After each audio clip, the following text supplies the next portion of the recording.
Story, Chapter 14. Small Town Gossip. Ellie walked down into the kitchen the next morning and kept expecting at least one inhabitant of Hollow Point to ask questions as to what caused the crash and shriek from her bedroom in the early hours of the morning. To her surprise, Jake, Talia, and Cord kept the conversation casual. They were talking about the storm that would likely roll through in the next few days, and tried to get as much work done outside as they could before it arrived.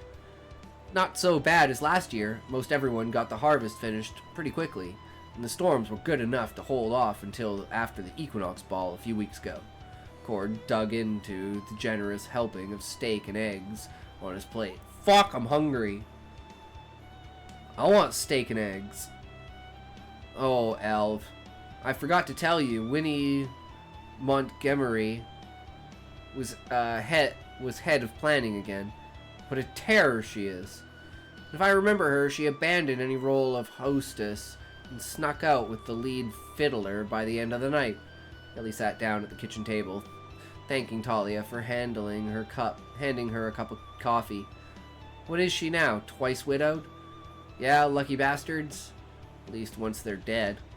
They're safe from her, Jake said, cleaning the last of a pancake from his plate. You know, she actually tried to corner Cord over here into sitting with her at dinner and first two dances of the night. Yeah, I can't thank you enough for the save, Miss Talia. He gave her a gentlemanly nod, even if it meant I distracted you from, other enjoyments. Think she's bad with the menfolk? Talia interjected, rolling her eyes. Try being a woman outside the Covenant dealing with the likes of her. My pa's always said the Montgomerys spoiling their young too much.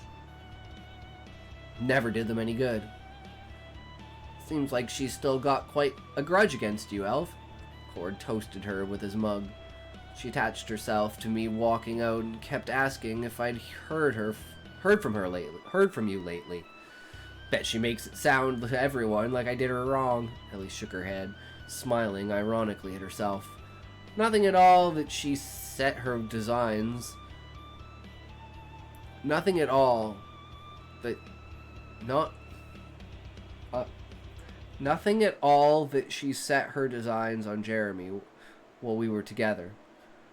That sentence doesn't make sense to me. What am I missing? If only she would have been successful on Marcus. He would have forgotten all about me. So that's what, like, nothing at all. That she set her designs on Jeremy. I just think there should be a comma there, because it's like nothing at all that. But it's nothing at all that she set her eyes. You know?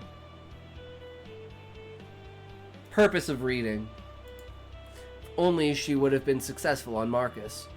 He would have forgotten all about me. She always had it in for you. He put a comforting hand over hers. I remember when you were kids, you'd come home from the schoolhouse ranting and raving about her. Maybe a comma missing? I don't know for sure. I don't know. Could be the way that I'm reading it. Could be the way the sentence is structured. I'm not... Remember, don't listen to me when it comes to that stuff, because that is not what I'm good at. Individual words and sentences themselves are not what I'm good at. I'm good about extrapolating and figuring out where the story's going to go, what you're trying to do, and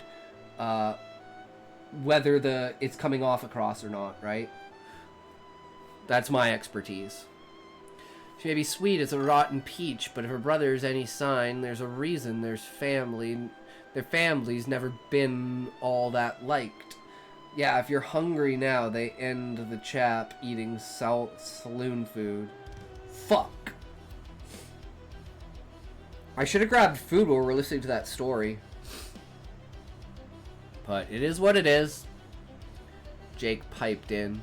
4 of them had never gathered and discussed events, but the atmosphere in the kitchen settled itself naturally. It gave Ellie a vivid impression of what renewing her place at the ranch could become.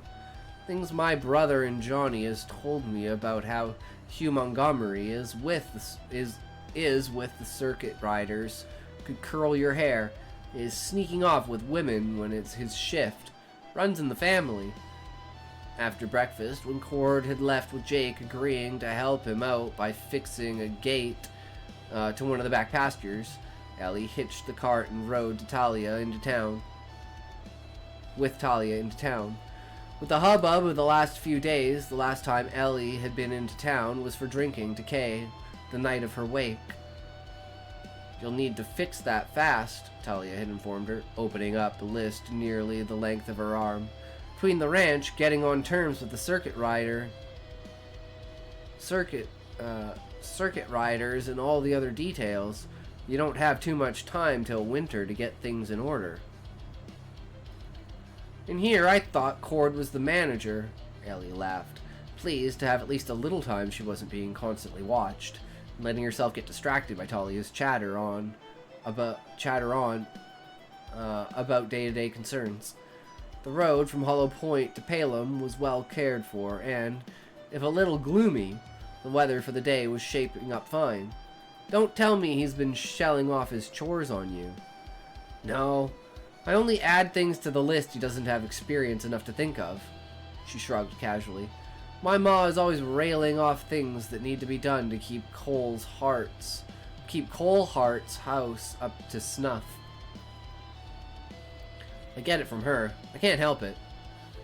Let's stop there when we're done with that list of yours, Allie said, lowering her hat to shield from the low-risen sun as they drove. It'll give me room to apologize with your mother for not swinging by to see them sooner. I doubt she'll hold it against you, Miss Ellie, Talia said, giving her hand a quick supportive squeeze. Daughter of a hotel, indeed. Always knowing how to be reassuring without intrusion. She knows you've been busy, what with losing your gran and taken up for her and all. All the same, she knew Talia meant well, though there was a pang of jealousy. What must it be like to belong to a close-knit family? If I'm making the rounds, it wouldn't be right, and God knows Gran wouldn't be happy if she knew I was falling short for them. Their first stop was naturally dual in purpose, with the Merle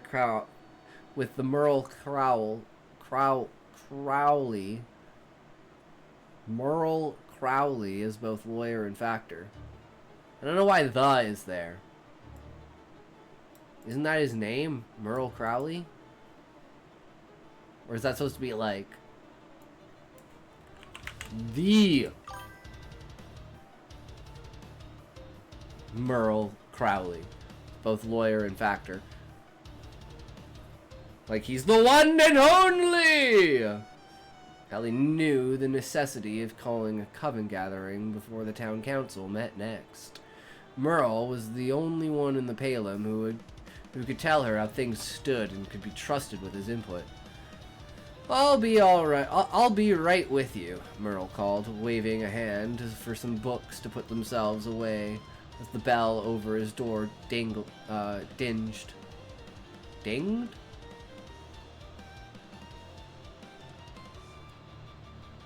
Oh, morning, you two ladies.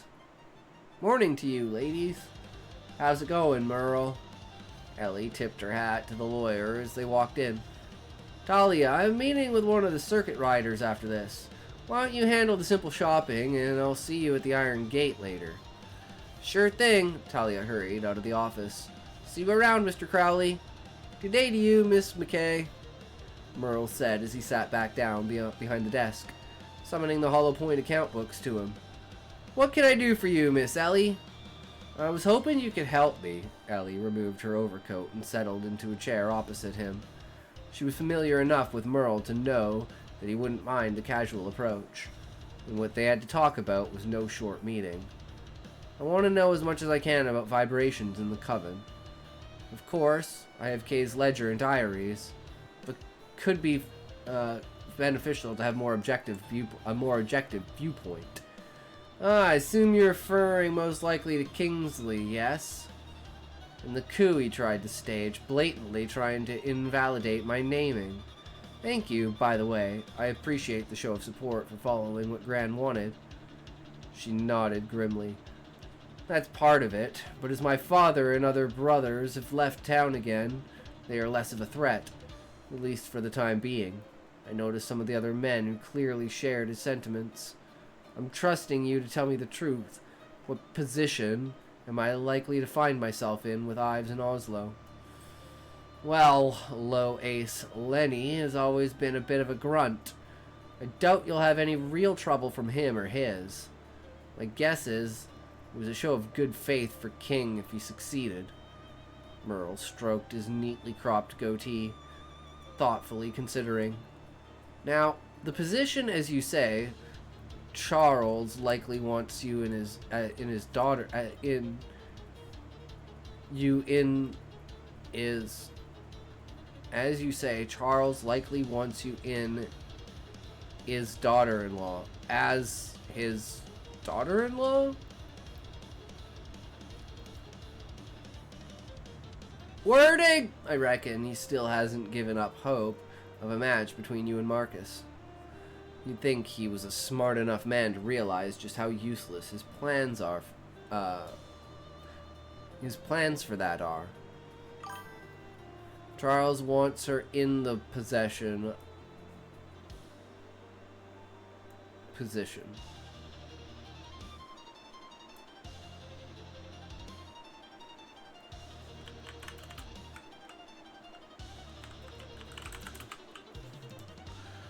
Daughter-in-law. Okay.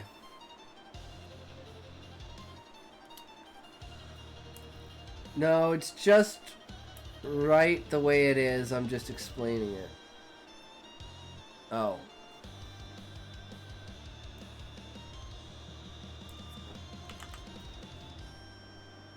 Charles likely wants you in is of daughter-in-law.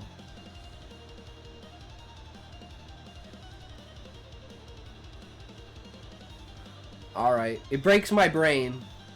I reckon he still hasn't given up hope on a match between you and Marcus.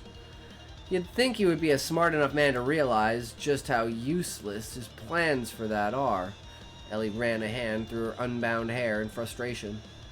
Was this a burden of her new leadership she hadn't properly considered before accepting it? Would she continue to be cornered with offers of marriage until she eventually conceded to a husband? Is it safe to assume he's been working to build a power base as an insurance policy for when I don't meet his son at an altar? I believe he thought he was doing so without Miss Kay's notice. Twinkle grew in Merle's eye. He, like Ellie, knew that Kay noticed almost everything done in the coven and the surrounding territory. She kept a watchful eye and quietly undermined his efforts.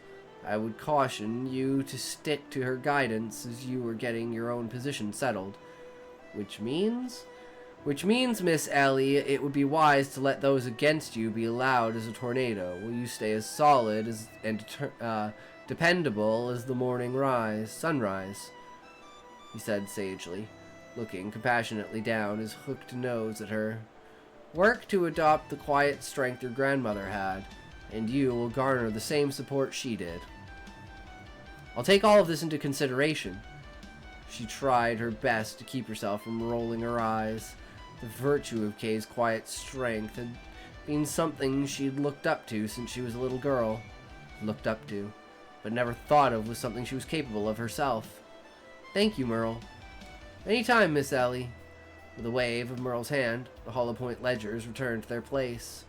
He'd given her an overview of the state of the coven and the ranch, both of which were in line with what she had expected. Kay was known for her generosity. She never lent or spent recklessly.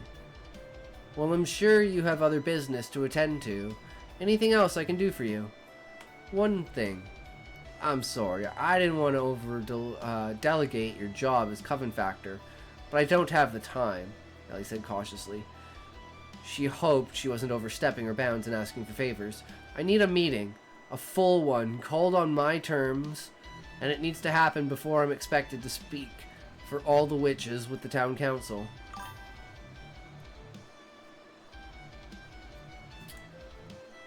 Well, fuck ads. I can't win anything.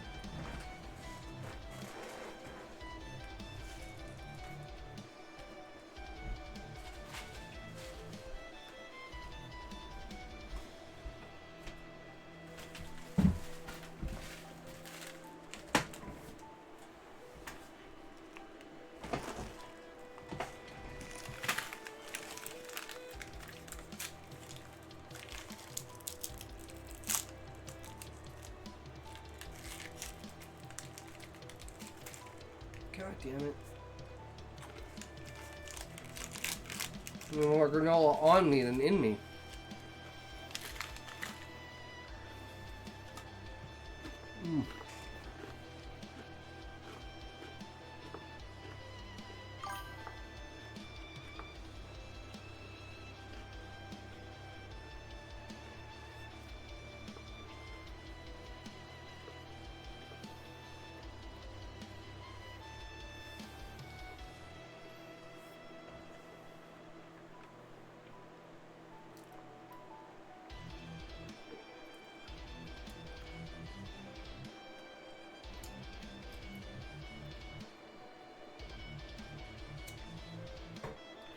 Sorry, Buffer. I had to refresh. Last thing I heard was word town council.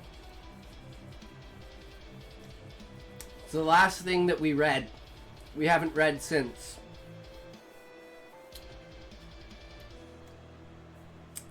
So you're totally caught up, country girl. I'm just finishing this granola bar. No worries. I got you.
All right.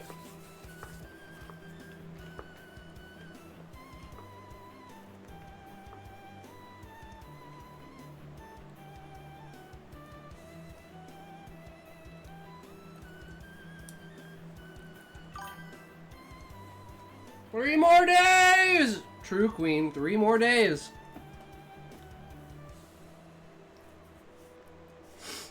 Are you guys excited? What kind of smut story should we write, Queen? I've been thinking about it. And since we've been doing horror, I was thinking about, like, you know... Oh! No, no, no, no, no! No, you know what we need to write? Okay, I know what we need to write. I killed my husband, so he would be reincarnated as a centaur.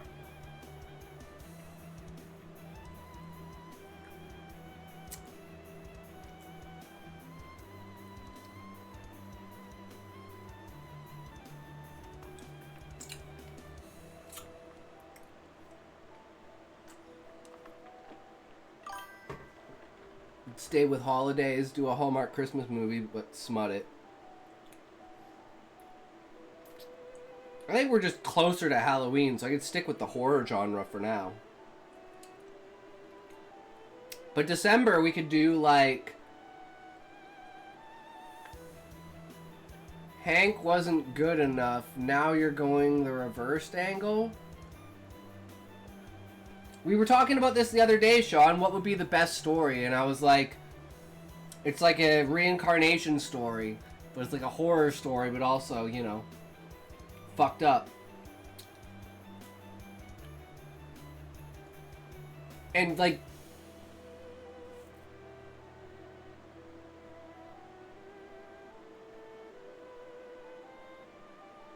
there's always the like connotation subtext in the background that, you know, he just reincarnated into a horse's body. So there's gonna be some fucked up shit in this story, guys. But it's all gonna be inferred, right? It's all gonna be like mood and inferred, but nothing's gonna actually happen, right? You just know. Anyways, let's take a toke.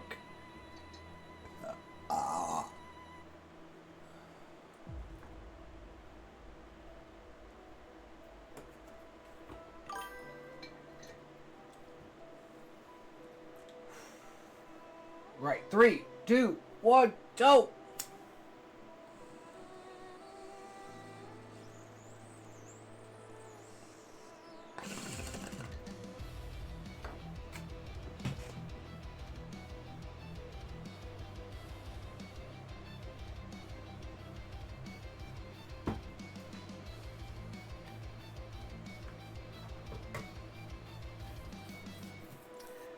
Sean, it's supposed to be like psychological horror from the perspective of the murderer.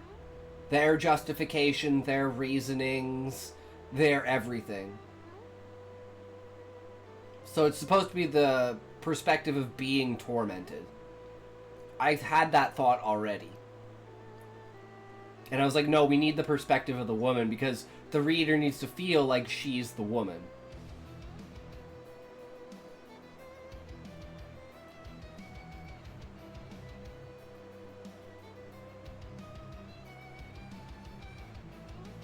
That's how you resonate with them. You have to make sure that they can put themselves in the shoes of the character. Very important psychological rule when it comes to smut. Because that's why they're there. That's why they're reading it. So they can put themselves in the situation and fantasize about it. So it's not coming from the female mind perspective. You know, you can't really get into it. At least that's what I've been told. You know, not my personal experience, right? Totally not my personal experience, guys. I swear. But anyways, back to the story. Would you mind calling it for me? Ah, that's no trouble at all, he smiled, as if he'd just received a request to arrange the Palem Summit barbecue. And you want everyone there? Everyone over the age of 15, I think. So she's a goddess or great spirit from the other world and tried to find a sub-mosso that could handle her brand of love as a centaur.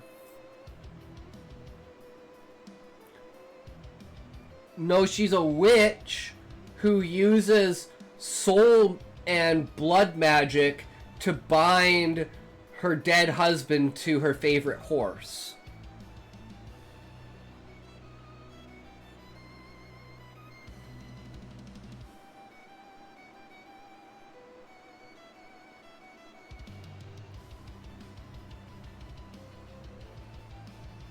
But you never know if, like, it actually worked.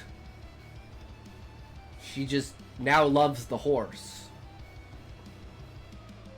Fuck, man, what are you gonna do, right? It's love. The heart does what the heart wants.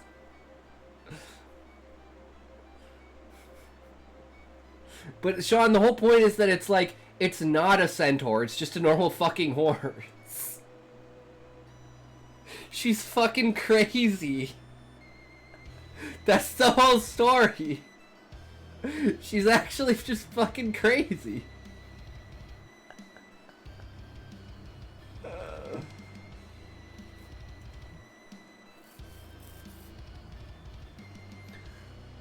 That's no trouble at all, he smiled, as if he'd just received a request to arrange the Palem summer barbecue.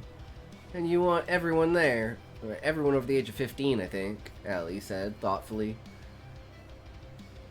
What you've said more or less confirms my predictions, but all the same, no reason to get the kids involved in a conflict, if there is one. I'll be dealing with it with their parents. I'd call that a reasonable conclusion. Merle quirked his sly eyebrow at her. A sly eyebrow at her. If you don't mind me saying, a stance on matters your grandmother would likely take. The first way to learn someone's intentions is simply to ask, Ellie quoted. The words were so clear, but remember, you don't listen to what they say, you listen to what they do when you ask. That's the important part. Words were so clear from Gran's voice that she turned, only slightly, half expecting to see Gran herself standing at her shoulder. Both will be confused, but the honest ones will answer. The liars will have to think. Well said. See? Predicted it. You're definitely, like, peak on the psychologicalness of this country girl. clapped and gave her an approving look. I'd be happy to assist in calling the coven together. Ellie was relieved as she walked out of Merle's office. They decided the coven meeting would be best held as a dinner party at Hollow Point in just over a week. Thank you again for seeing me on such short notice, Johnny. Ellie stood on the viewing platform above the Sutter's cattle company round pens. I know it's a time that you and your boys are busy, beginning end time of the season and all. Not a trouble at all, Miss Ellie, John Sutters called back in between cattle clicks of his tongue. Hollow Point has been a pleasure to work with over the years. We were awfully sorry to hear about Miss Kay. Thanks, I appreciate that, Ellie said, motioning the gate shut as the last heifer calf pair went through a side chute. Saw in her ledges that she was in the middle of negotiations for a deal that would get a good load of cattle in the first drive to Brenertum come spring. Last offer looks good to me if it's still on the table. Absolutely, we were just getting it settled, Johnny grunted, yanking himself up to climb the platform. Can I trust you'll renew contracts with riders that are already on your place's list?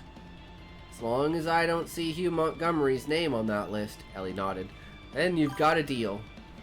Heifer is a female. Oh, I didn't know that. Okay. Learn something new every day. It's like the equivalent of, like, bitch for a dog. Like a female dog. As long as I don't see... Yes? Cool. Okay. As long as I don't see Hugh Montgomery's name on that list, Ellie nodded. Then you got a deal. You've been talking to Jake, Johnny laughed, tossing his head back. Well, I tell you, my brother may embellish, but I'm afraid he's not far off on that score. Not sure how much longer Hugh will get by on family name and reputation. Can't have a man on a drive without trust. Things you learn as the daughter of a cattleman. It's funny, because I've always lived in, like, farming areas, but I've never been a farmer or lived on a farm. So I hear all this kind of, like, chatter and gibberish and, you know, what's the word I'm looking for? Banter and, jargon, that I just don't understand when it comes to that. My dad has a herd of American Wagyu. Oh, and all I know is that Wagyu steak is, like, the most expensive steak in the world. At least as far as I know. Or at least it's one of the most expensive steaks. Like, we're talking like $250, $300 a cut. At least from what I know. I just like my Asmongold $2 steaks. I get the cheapest cut I possibly can, and I rifle it out as much as I can. Kobe is most expensive because they massage the animal.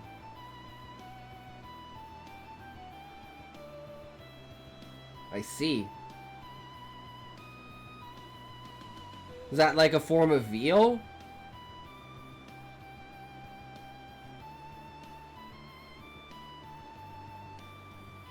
Because I know the reason that veal is so tender is because they break the cattle legs so they can't move. So they never strain. So the meat is tender. But it's like champagne. It can't be Kobe beef if it doesn't come from Japan.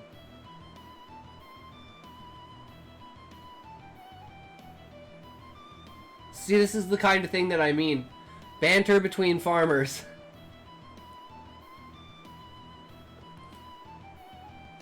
I don't know that much about it, but it sounds great.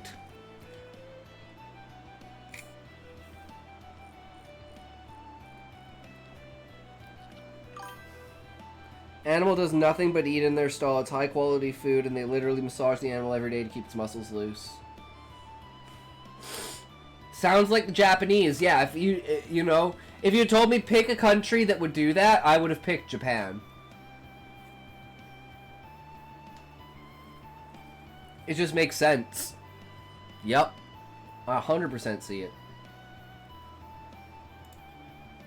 Too true, Miss Ellie, Johnny said, straightening his hat. Don't worry. First drive of spring will take care of your cattle. Good to hear. Thanks, Johnny. pressing matters out of the way, she was glad to walk into the iron gate and share a bit to eat with Talia. "Oh, this is one of the things I missed most while I was gone." Ellie dug into a side dish of roasted wild onions with beef tips. Wagyu is our version, but I'm certain the animal doesn't get massaged. Okay. Yeah, we're not that, we're planned obsolescence. We'll just take it down one notch and call it even more A's.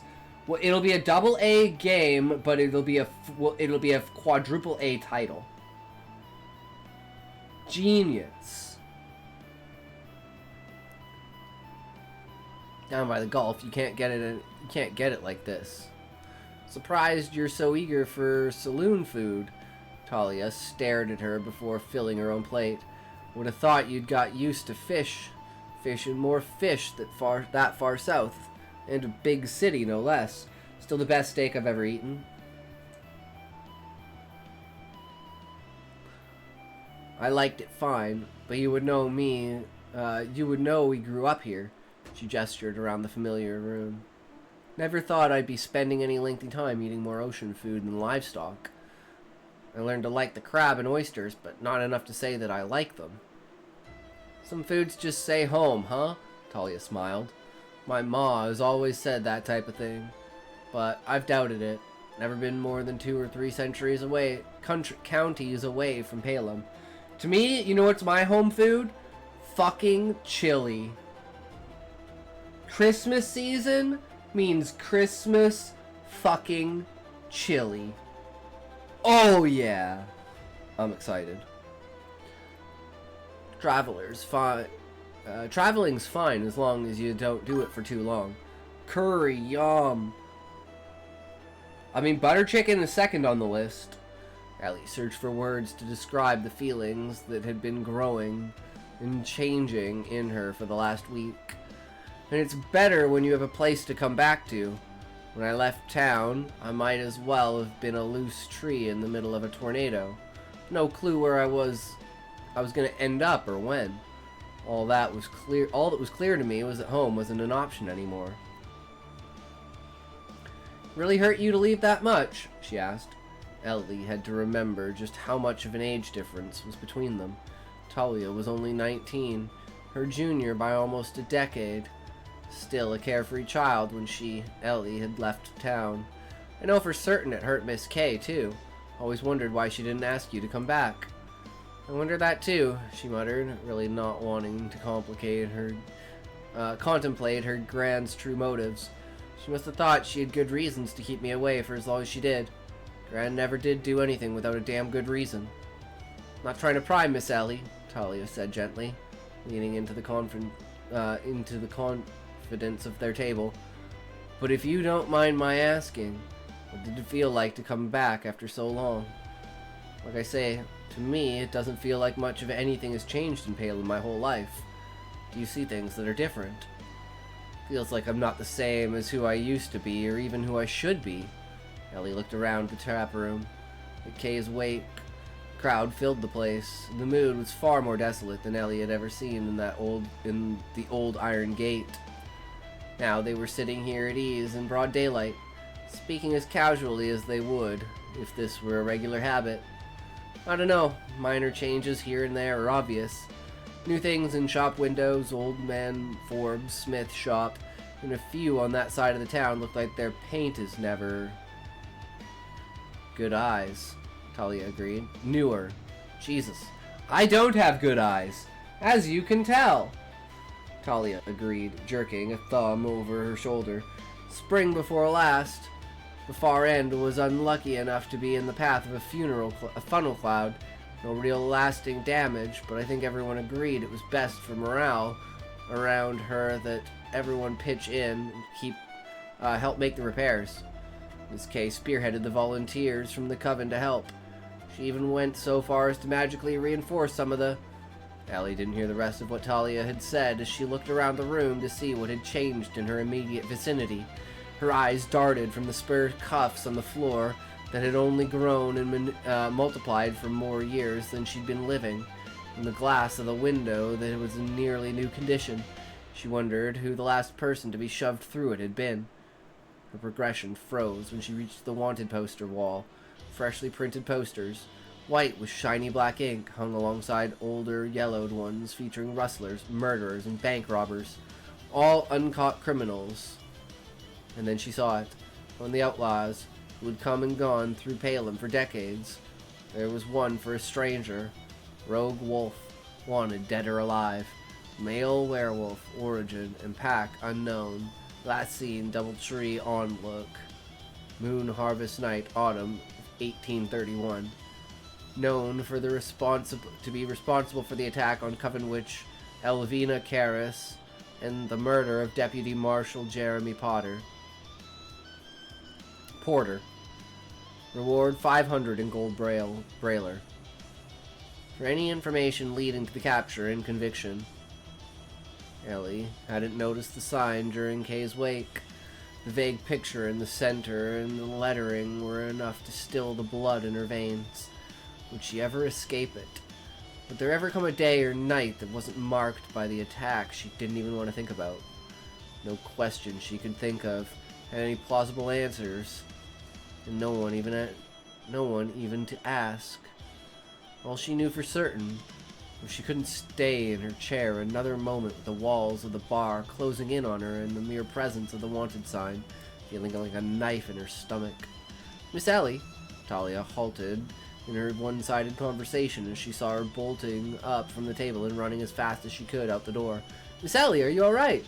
When Ellie stopped, she was in the alley of the iron gate, her back pressed firm against the building, her lungs were tight, and her heart was beating like a trip hammer. When she regained enough of herself to remember her company, Ellie tried to convince Talia it was only that the spices of the wild onions weren't agreeing with her. Talia still eyed her suspiciously, and she doubted highly that she believed the excuse. Maybe that's enough business taken care of today, don't you think? Talia offered, and they ambled to the hitching post, where they had left the carted horses. Even I can feel the crackling in the air. I'm sure you can feel the storm coming on. We should get home. So it is true. Clearly, a resentful third party approached them in the street. Turning, they both saw Winnie Montgomery, who was still... Or was it still Seno, now that her husband had died?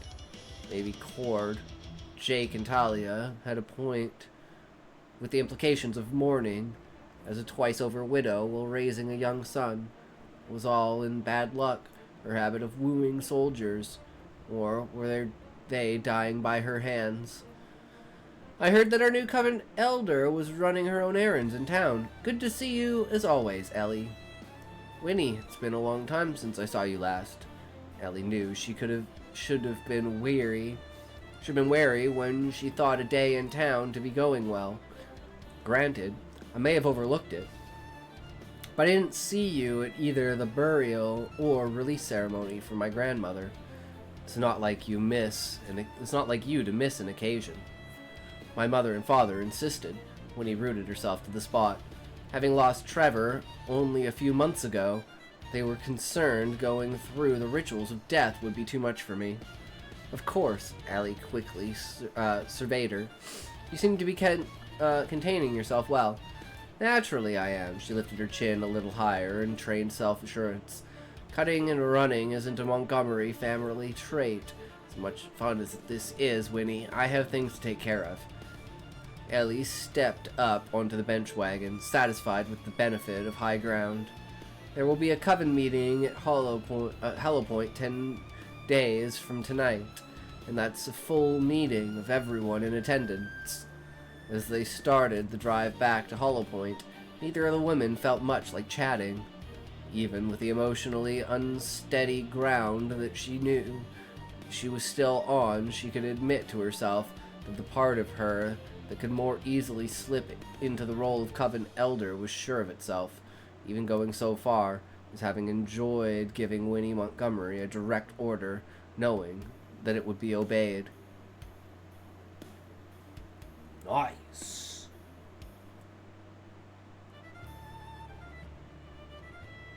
Everything ties back together super nicely, CountryGirl. Like, You know, you talk about Winnie, you talk about the Montgomerys, and then you deliver on the Montgomerys, right?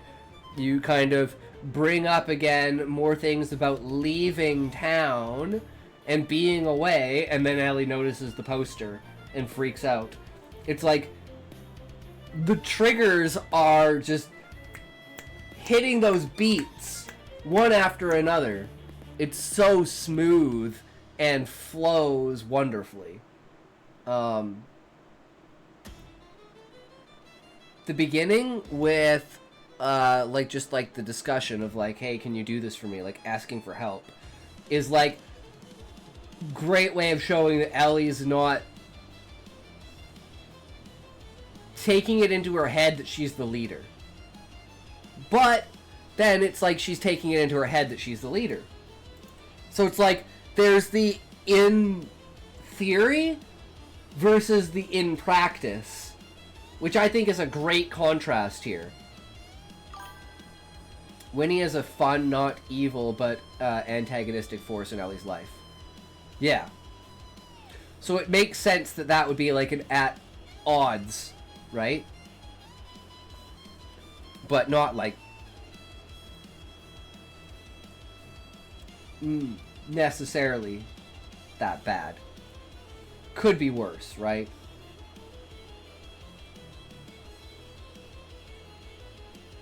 But yeah, I thoroughly enjoyed the chapter. Brings it a lot better. We're getting more into Ellie as the leader, her responsibilities, what she has to do, her relationship with Talia. The fact that, like, Talia doesn't quite fully understand the scope of what's going on. Really fun to write, and the seesaw I've planned for her in future books. Hell yeah. Because you said that. Hey, Citation in chat. Hey, Ebola, how's it going? Welcome, welcome. How are you? Good to see ya. Just finished beta reading CountryGirl's story. And if no one else has any beta reading, we gotta go back to reading Eye of the World in the Wheel of Time.